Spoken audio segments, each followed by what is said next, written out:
Assalamualaikum warahmatullahi wabarakatuh.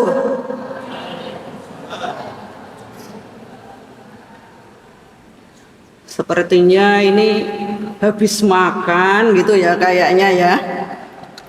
Jadi menjawab salamnya nggak semangat gitu ya. Saya ulangi. Assalamualaikum warahmatullahi wabarakatuh.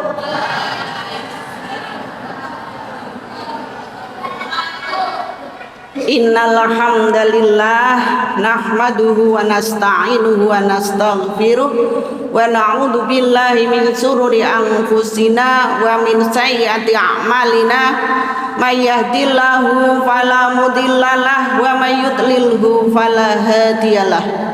Asyhadu an la ilaha illallah wahdahu la syarikalah wa asyhadu anna Muhammadan abduhu wa rasuluhu la nabiyya ba'dah. Rabbi shrahli sadri wa yassirli amri wahlul 'uqdatam min lisani yafqahu qawli, amma ba'du. Yang terhormat para pimpinan Universitas Aisyah, ada Bu Rektor, ada Bu WR, dan mungkin ada pimpinan yang lain yang saya hormati, para takmir masjid yang saya hormati, tidak bisa saya menyebutkan satu persatu, Bapak Ibu yang berbahagia, anak-anakku sekalian yang ceria.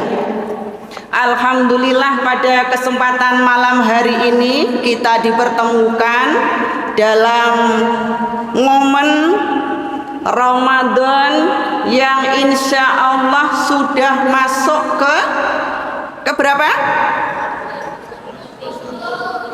10 hari yang terakhir.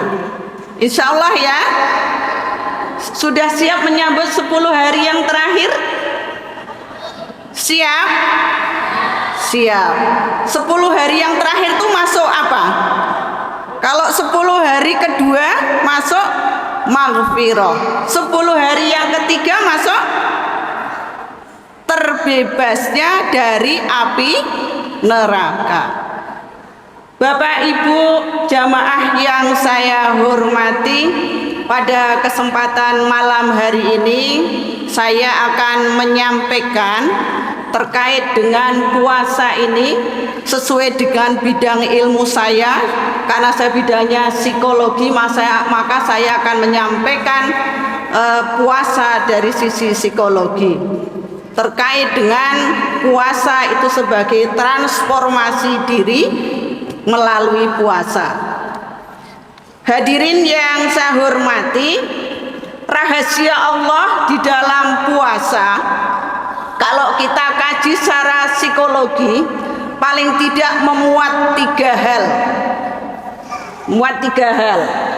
Yang pertama, dari kita puasa ada muatan mental, aspek mental atau aspek kognitif. Jadi kalau kita puasa, dari beberapa hasil penelitian menunjukkan bahwa ada satu peningkatan fungsi otak kita.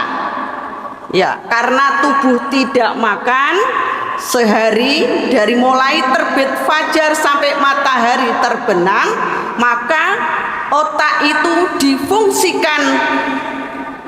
dialihfungsikan dari tadinya mungkin mikirnya makan, kemudian difungsikan secara maksimal untuk mengingat, atau fungsi kognitifnya itu menjadi maksimal.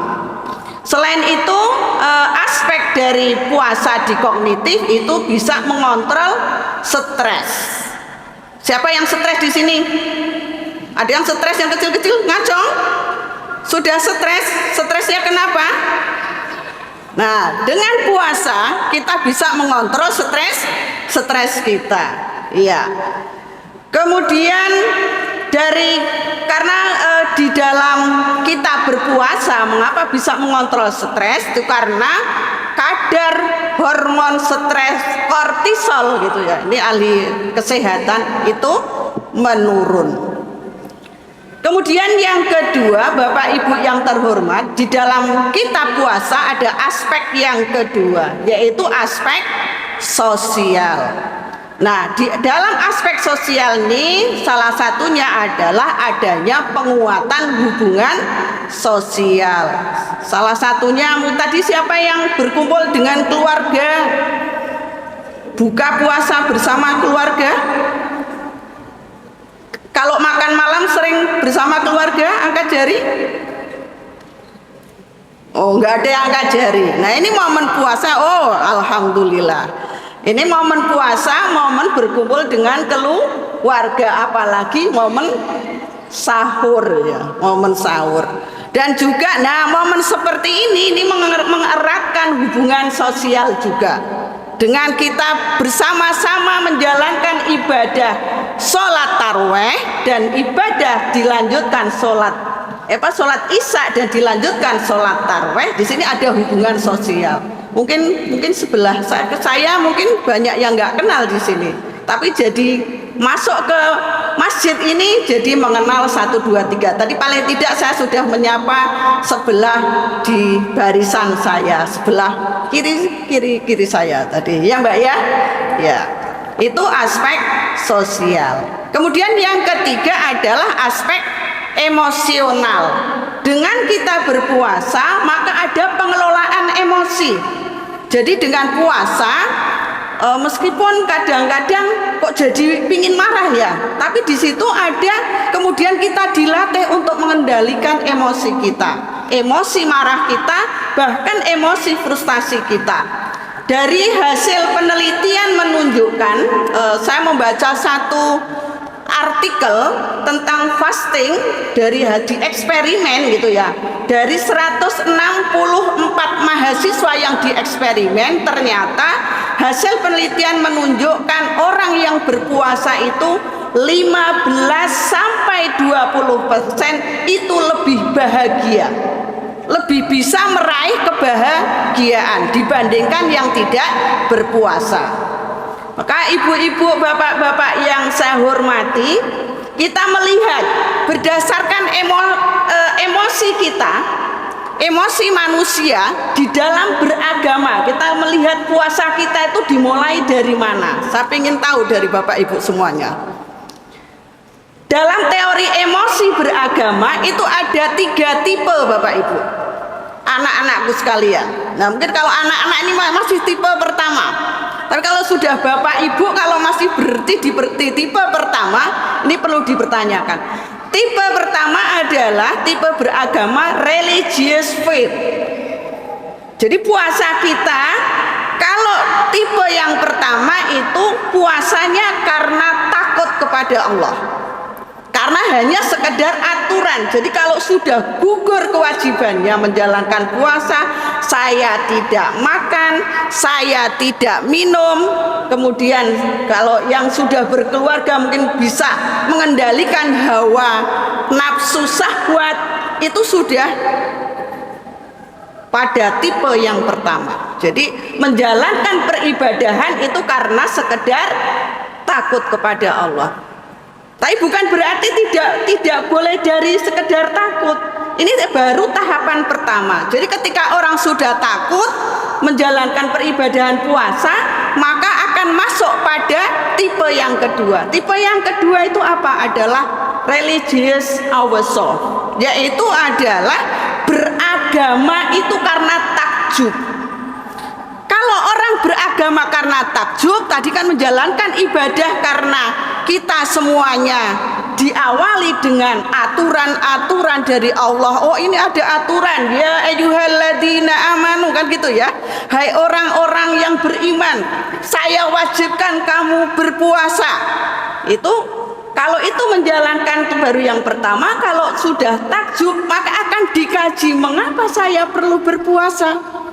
Ilmunya seperti apa, rangkaian peribadahan seperti apa. Maka kalau sekarang itu sudah mau masuk kepada 10 hari yang terakhir, kita akan mencoba mengkaji ada apa. Maka di sini mungkin ikhtiarnya dimulai hari pertama iktikaf gitu ya.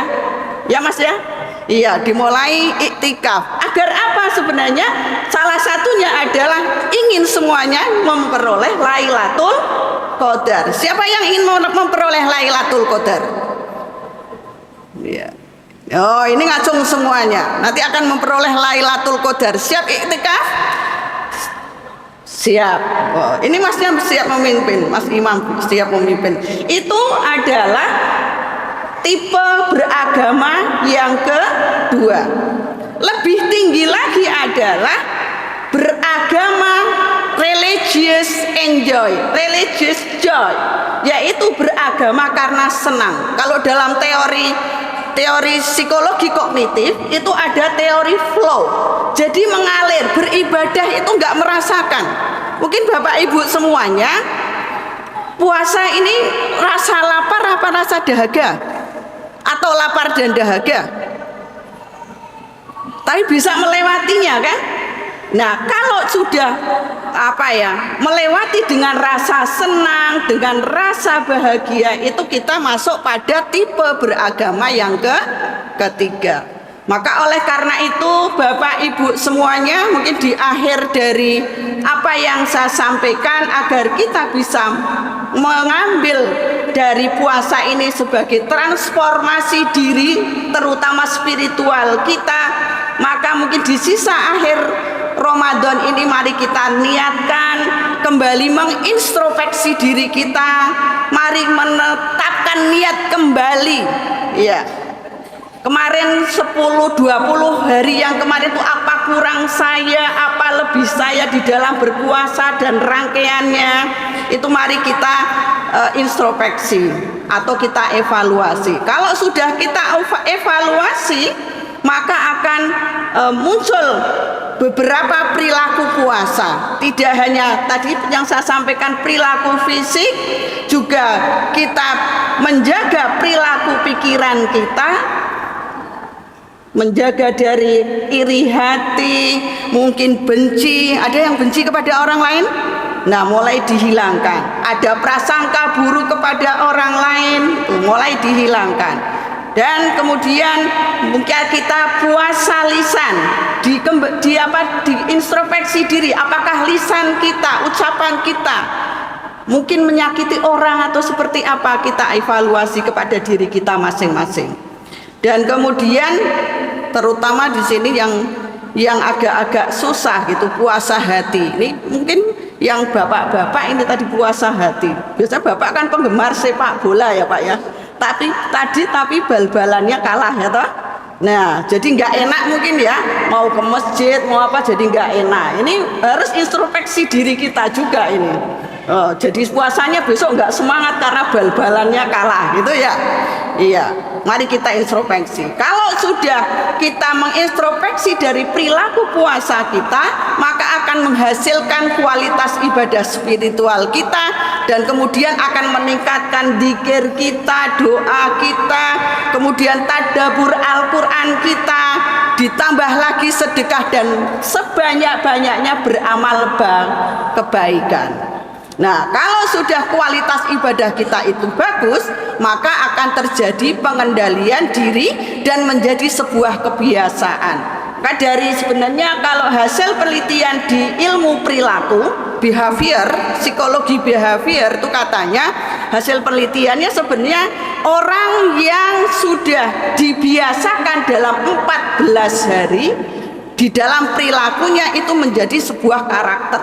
Ini apalagi kita berpuasa selama 30 hari atau 1 bulan, bisa 29, kalau kemungkinan ini 30 hari di tahun sekarang ini. Maka kita semestinya bisa mengendalikan diri kita dan menjadi sebuah kebiasaan, sehingga sabar, ikhlas, disiplin, dan ada peningkatan rasa syukur di dalam diri kita. Oleh karena itu, Bapak Ibu yang saya hormati, terakhir yang ingin saya sampaikan, mudah-mudahan kita semuanya bisa mentransformasi diri kita sehingga kita ada satu pencerahan diri, sehingga hati kita dengan puasa ini insya Allah menjadi tenang dan menjadi bahagia dan damai sejahtera, insya Allah. Yang kedua adalah insya Allah pikiran kita tambah jernih. Tapi tidak ingin ngurangi utang Pak Bu ya, utangnya tetap, tapi hati kita tambah jernih. Dan yang ketiga adalah meningkatkan empati dan kasih sayang kita, karena di dalam kita rangkaian berpuasa ada sedekah, ada sodako, ada zakat. Dan yang terakhir, mudah-mudahan diri kita berada dalam kehidupan yang lebih bermakna ketika kita menghayati dari setiap perilaku berpuasa kita. Insya Allah, amin Allahumma amin. Mungkin itu yang bisa saya sampaikan Bapak Ibu semuanya. Mudah-mudahan diri kita dan semua yang berada di sini akan memperoleh Lailatul Qadar, insya Allah. Kurang lebihnya mohon maaf. Billahi fisabilil haq fastabiqul khairat. Assalamualaikum warahmatullahi wabarakatuh.